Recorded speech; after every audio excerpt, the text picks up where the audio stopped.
Et bien voilà, à peine le temps de reprendre son souffle que le CAC 40 renoue avec la hausse et finit la journée à plus 0,8% vers les 6924 points et 3,8 milliards d'euros échangés quand même, hein.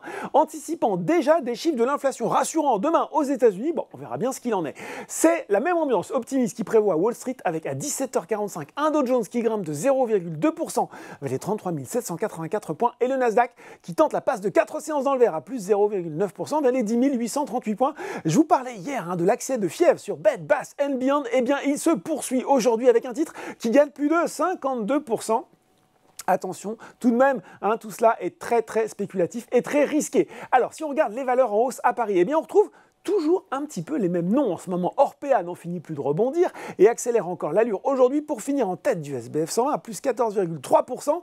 C'est un peu la même histoire pour Atos qui, après une année 2022 à oublier, fait pour l'instant partie des grands gagnants de 2023 avec une progression de 35% depuis le début de janvier.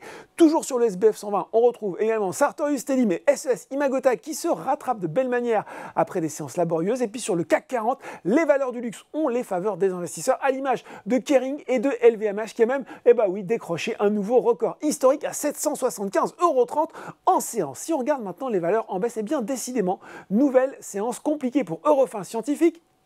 Le titre du groupe de bioanalyse, lanterne rouge du SBF 120, a été dégradé par Deutsche Bank et Jefferies, le premier passant à vendre et le second à sous-performance. Les deux cabinets d'analystes étaient auparavant à conserver avec un objectif de cours de 80 € pour Deutsche Bank et de 70 € pour Jefferies. Eh bien, ils le ramènent tous les deux à 58 €. Derrière, on retrouve Verallia, CGG et Score. Et puis sur le CAC 40, donc en plus d'Eurofins, Thales, Téléperformance et Société Générale sont à la peine.